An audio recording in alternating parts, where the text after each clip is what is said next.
Bonjour, mais je n'ai pas dossier sur vous, Benjamin. Évidemment, Ah oui ben non. C'était pour lui faire Aujourd'hui, c'est une chronique, j'allais dire sérieuse, mais pas du tout. Allez-y, lancez-moi. Aujourd'hui, vous nous Lancez-moi mieux racontez, que le fait Patrick mon cher Roger. Guy, une scène de cinéma qui vous a marqué, c'est ça? Oui, c'est ça. C'est une scène qui s'est passée hier devant l'hôtel de luxe, Schloss Elmau à Krone en Bavière, où a lieu actuellement la réunion du G7. Krone. Au moment où les chefs de gouvernement sortaient de l'hôtel, ils venaient de faire une pause pipi et retournaient à pied à la salle de conférence qui se trouve un peu plus loin. Formait un cortège avec en tête Joe Biden qui marchait à pas compter sur cette allée gravillonne. On sent bien que papy perd un peu ses bas, il est plus tout à fait entier. Il fait penser, vous savez, à ces pensionnaires des maisons de retraite, les myosotistes, lorsqu'ils sortent du réfectoire pour se rendre à la salle de télévision, après le déjeuner, pour regarder le feuilleton de la 3, Rex, chien policier. Et tout en marchant, Biden discutait à voix basse avec ses conseillers, est entouré par une meute de photographes et de caméramans du monde entier, quand soudain, on a entendu, venant de l'arrière de la procession, quelqu'un qui a hurlé « Joe !»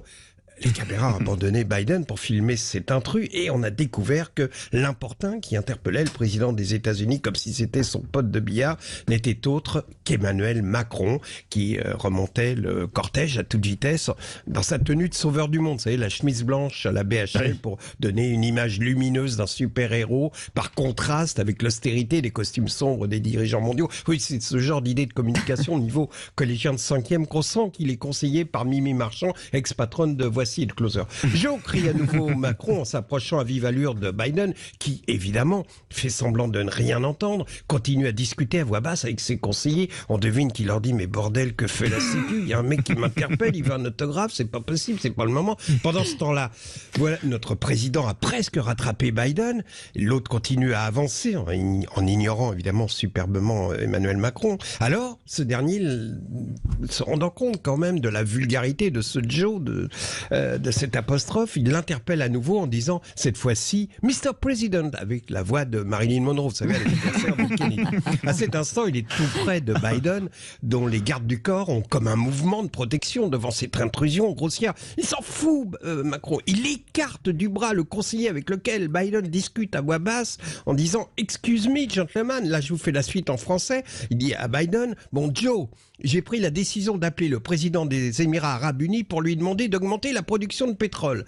Biden le regarde, mais son regard est vide. Il se demande, mais pourquoi la sécurité n'interpelle pas ce mytho? Et Macron poursuit. D'abord, il est au maximum de sa production. C'est tout ce qu'il peut faire. Ensuite, il m'a dit que les Saoudiens pouvaient augmenter leur production un tout petit peu. Et il continue à parler à Biden en regardant les caméras et en faisant de grands gestes du bras pour marquer le niveau de production pétrolier, la huge capacity de production, dit-il, etc. Finalement, Biden le regarde et l'incrédulité a laissé place à la stupéfaction. Et là, il est visiblement contrarié d'être pris en otage pour cette mise en scène vulgaire, arrogante. Et il s'apprête à reprendre sa marche sans prêter attention à Emmanuel Macron. Alors, ce dernier joue le tout pour le tout. Il a compris qu'il se prend un vent.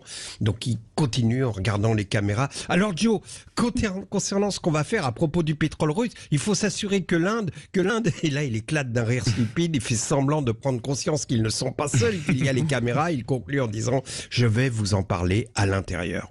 Autrement dit, le président français considère que celui des États-Unis n'est pas au courant de la situation de production des pays pétroliers, alors que Biden a probablement une centaine d'experts en géopolitique. Il informe minute par minute de l'évolution de la situation, de la production pétrolière.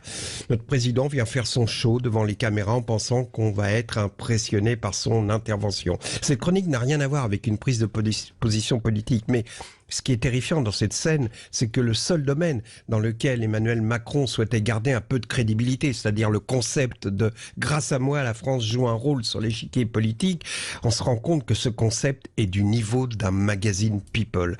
Donc, je pense que pour nous changer un petit peu les esprits, on va terminer avec cette référence dont je vous ai parlé tout à l'heure. On va écouter Marilyn. Happy birthday